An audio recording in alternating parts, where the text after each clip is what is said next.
नमस्कार, पूर्वांचल समाचार देख रहे हैं आप और अभी हमारे साथ गोपालगंज के अहिरौली दुबौली प्राथमिक कृषि साख सहयोग समिति के वर्तमान अध्यक्ष मार्कंडेय राय शर्मा जी हैं, जो बीजेपी के वरिष्ठ नेता हैं और इस बार के पैक्स चुनाव में दावेदार भी हैं, प्रतिभागी भी हैं, साथ में अन्य लोग भी प्रतिभागी हैं अहिरौली दुबौली से।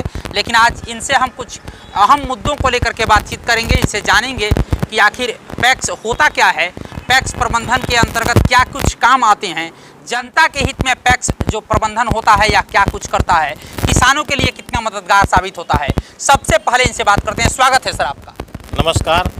सबसे पहले मैं पूर्वांचल समाचार के सभी दर्शक बंधुओं को बधाई देता हूं, उनको शुभकामना देता हूं। साथ ही आपको भी शुभकामना देता हूं कि आने वाले आगे जो नया वर्ष शुरू होने वाला है उसमें पूर्वांचल समाचार के व्यूअर बहुत ज़्यादा बढ़ें और इससे लोग लाभ उठाएं।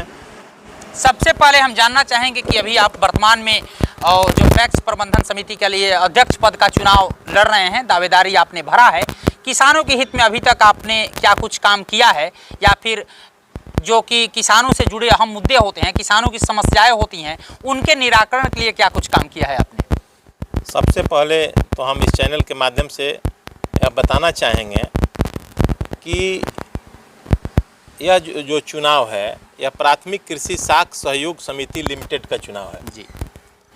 यह एक पंचायत इकाई पर एक समिति है जिस समिति का निर्वाचन होना है। आज बहुत ऐसे प्रत्याशी हैं जो यह नहीं जानते पैक्स के अलावा कि व्हाट इज दिस पैक्स क्या है। वह प्राथमिक कृषि साख सहयोग समिति बताने तक की स्थिति में नहीं है। वे लोग भी पैक्स अध्यक्ष के उम्मीदवार हैं। विडंबना है, लोकतंत्र है, प्रजातंत्र है, इसमें सभी लोगों को चुनाव लड़ने का अधिकार है, इस नाते लोग लड़ रहे हैं, लेकिन जानकारी नहीं है। पैक्स में सबसे पहले यह जानकारी रखना चाहिए कि इसमें जो किसानी करते हैं, जो ज़मीन पर खेती करते हैं, चाहे वो बटाईदारी के रूप में करते हैं, वो चाहे या अपने स्वयं के ज़मीन पर करते हैं, किसी तरह से भी जो करते हैं वही लोग इसके सदस्य बनते हैं। और समिति का काम है कि अपने सदस्यों के बीच कृषि से उत्पादित अनाज का जो सरकार जब नोडल एजेंसी उस समिति को बनाती है तो उसको सरकारी रेट पर खरीद कर और अपने किसानों के आय को इजाफा करने का काम करना है। यही समिति का प्रमुख उद्देश्य है। समिति के किसानों की स्थिति में अगर उनकी कोई समस्या आती है उसका निराकरण कराना समिति के प्रबंध समिति का काम है। जो भी समस्याएं उसके अंदर आ जाती हैं, चाहे वह उससे भले ही सहकारिता के अंतर्गत नहीं आता हो, वह सहकारिता के बाहर ही आता हो, लेकिन उसमें भी सहभागिता पैक्स अध्यक्ष का रहना आवश्यक होता है। तो जहां तक बन पड़ा है अभी तक हमने किया है। इसी के माध्यम से हम स्टेट लेवल बिस्कोमान के भी निदेशक रहे हैं। बिस्कोमान में हम जब निदेशक रहे थे, पैक्स अध्यक्ष के ही माध्यम से मैं वहां चुन के गया था, तो गोपालपुर में पैक्स का गोदाम भाड़ा पर लेके और हम लोगों ने इफ्को और बिस्कोमान का दुकान खोलवाने का काम किया था। अभी आने वाली स्थिति में अहिरौली दुबौली पैक्स में भी इफ्को ग्राम की दुकान खुलने वाली है, जो अभी लंबित है, लेकिन कुछ ही अगले वर्ष तक निश्चित रूप से खुल जाना चाहिए। कौन कौन से उत्पाद जो कृषि ग्राम आप कर रहे हैं, चाहे इफ्को ग्राम कर रहे हैं, उसके अंतर्गत किसानों को कौन कौन से उत्पाद पैक्स के द्वारा दिए जाएंगे या दिए जाते हैं? पहले तो खरीदने की बात है। अभी तो हम खरीद रहे थे कि हम धान खरीदते हैं और धान का nodal agency Ahirauli Dubauli PACS है। अहिरौली दुबौली पैक्स गेहूं का नोडल एजेंसी है। उसके बाद भी हमने इफ्को का FCI का एक क्रय केंद्र अहिरौली दुबौली पैक्स गोदाम में खुलवाने का काम मैंने पिछले वर्ष ही किया है और वह पिछले वर्ष चला भी है, खरीदारी भी हुई है। लेकिन बाजार के रेट से और सरकारी रेट के अंतर के वजह से खरीदारी बहुत नहीं हो सका, क्योंकि प्राइवेट जो रेट है वह सरकारी रेट से अधिक था। और सरकार का भी नियत यही होता है कि हम जो सरकारी रेट तय करते हैं उससे बाजार का रेट बढ़े, क्योंकि उस रेट पर जब हम खरीदने के लिए सरकार तैयार है तभी तो बाजार में लागत मूल्य बढ़ेगा। तो इसके वजह से इसमें सरकार सफल है हमारी कि हम उस रेट को जो 2300 रेट अभी धान का रखे हैं, आज ही के समय में अभी हमको 2000 रुपये का प्राइवेट में बाजार में धान का रेट हो गया है।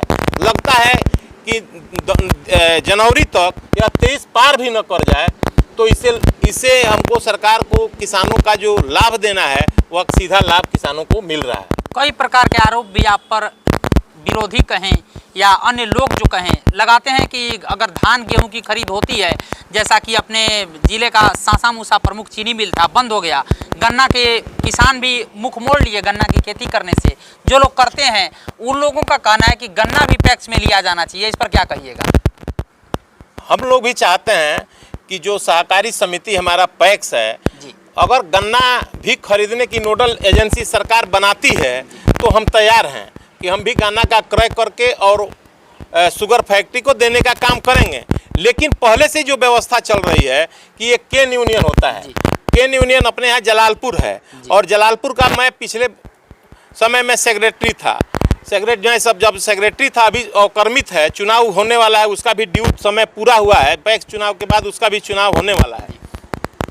तो मैं उसमें जब सेक्रेटरी था और सासा मूसा की शुगर फैक्ट्री बंद हो गई तो हमने आपको याद होगा कि राजापुर में हमने उसका क्रय केंद्र और कोटनरा में क्रय केंद्र, गरियाखाल में क्रय केंद्र और कीलपुर में क्रय केंद्र खुलवाने का काम गोपालगंज चीनी मिल का किया, ताकि यहाँ के किसानों का गन्ना सही समय से और सही रेट पर गिर सके, इसकी व्यवस्था हमने कराने का काम किया है।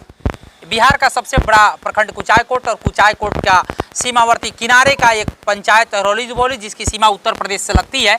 उत्तर प्रदेश के कुशीनगर जिले से इसकी सीमा लगती है और काफ़ी सारे किसान, हमारे यहाँ के आम जनता उत्तर प्रदेश से अपने क्रय विक्रय और अन्य कई प्रकार के व्यवहार रखे हुए हैं। लोगों का कहना होता है कि उत्तर प्रदेश में जो ऐसी सहयोग समितियाँ हैं कृषि से जुड़ी हुई, उन लोगों के द्वारा बेसन, सरसों का तेल, चीनी या कई प्रकार के उत्पाद आम जनता के लिए दिए जाते हैं। अपने यहाँ क्यों नहीं दिया जाता है? अपने यहाँ अपनी जो सरकार है, बिहार की सरकार, यह पीडीएस के माध्यम से, राशन के दुकान के माध्यम से, चाहे वह राशन का दुकानदार सहकारी समिति हो या प्राइवेट व्यक्तिगत भी ज़्यादा दुकानदार हैं, तो इन लोगों से केवल यहाँ चावल और गेहूं ही मिलता है और चावल ही गेहूं जो मिलता है वही पीडीएस का दुकान जहाँ सहकारी समिति का है वहाँ भी मिलता है। अपने यहाँ अभी ऐसा व्यवस्था नहीं बना है, लेकिन बिहार सरकार भारत सरकार पर दबाव बना रहा है कि यह दिया जाए। उत्तर प्रदेश में जो मिल रहा है वह जोगी जी का स्वयं की व्यवस्था है और उत्तर प्रदेश अपने सरकार की व्यवस्था है, वह उत्तर प्रदेश के लोगों को देता है और बिहार के लोगों को नहीं देता है। आप तो यह हमसे क्वेश्चन पूछ रहे हैं, हमसे तो लोग पूछ रहे हैं कि हमारे जो प्रतिद्वंदी प्रत्याशी लड़ रहे हैं, हमारे चाचा जी, वो कह रहे हैं कि क्या आपको डालडा मिलता है, चीनी मिलता है, तेल मिलता है। तो मैं तो कहता हूँ क्षेत्र में कि अगर डालडा, चीनी, तेल, दाल की व्यवस्था उस सालों साल कराने की व्यवस्था करें तो मैं अभ्यर्थी से वापस ले लूँगा। वह देने के लिए आपके चैनल पर आकर कहें कि मैं 5 बरस दाल, चीनी, तेल सभी सदस्यों को देते रहूँगा 5 बरस। तो अगर चैनल के माध्यम से आश्वस्त करते हैं तो मैं अपने जो मैं अभ्यर्थी हूँ अध्यक्ष पद का, मैं ही वापस कर लूँगा और मैं उनको अध्यक्ष मान लूँगा। आरोप आप पर ये भी हैं, कई प्रकार के आरोप जो लग रहे हैं कि पीडीएस दुकान आपके पास था, जन वितरण प्रणाली की दुकान पैक्सों में दी गई थी सरकार के द्वारा, आपके यहाँ की पीडीएस दुकान क्यों बंद हो गई? बंद नहीं हुई है, वह तय किया गया है सरकार के द्वारा। आप जानते हैं कि कितना बढ़िया से चलता था। हमको लगता है कि इस जिला में बेस्ट अवार्ड पराशर जी जब जिलाधिकारी थे और वर्षा सिंह अनुमंडल पदाधिकारी थी तो हमको दी थी कि सबसे बढ़िया जन वितरण की दुकान का वितरण करने वाले का हमको सम्मानित किया गया था।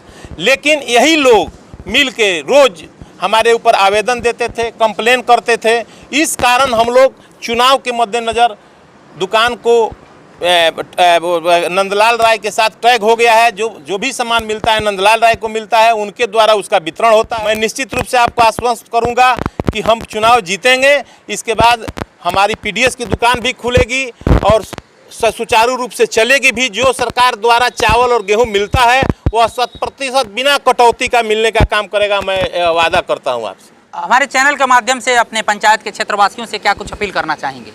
पैक्स के मतदाता बंधुओं से आग्रह करूंगा कि हमको इस बार भी मौका दीजिए। हमारे ब्लैक बोर्ड पर के निशान पर मुहर लगाकर हमको विजयी बनाइए। आगे आने वाले दिन में मैं पैक्स बैंक को खोलूंगा, इफको ग्राम की व्यवस्था कराऊंगा और आपके पीडीएस की दुकान 100% चलेगी सुचारू रूप से। इसका मैं आपको आश्वासन देता हूं, वचन देता हूं। तो ये थे मार्कंडेय राय शर्मा जी, जो अहिरौली दुबौली पंचायत के पैक्स अध्यक्ष के प्रत्याशी हैं, और इन्होंने क्या कुछ बातें कही उसको भी आपने सुना है। और जैसा कि इन्होंने वादा किया कि अगर पैक्स चुनाव जीतते हैं तो बेहतर सुविधाओं के साथ पुनः अपने जनता के बीच में, अपने पैक्स समिति के सदस्यों के बीच में रहेंगे, सुविधाओं को बेहतर करेंगे, किसानों के जनहित में काम करेंगे। आने वाले 3 दिसंबर को मतदान है, उसके बाद मतगणना होगी। अभी हमें इंतजार करना होगा कि आगे वाला भविष्य क्या होता है, आगे कुछ क्या होता है। इसको जानने के लिए आप बने रहिए हमारे साथ सिर्फ और सिर्फ पूर्वांचल समाचार पर। धन्यवाद।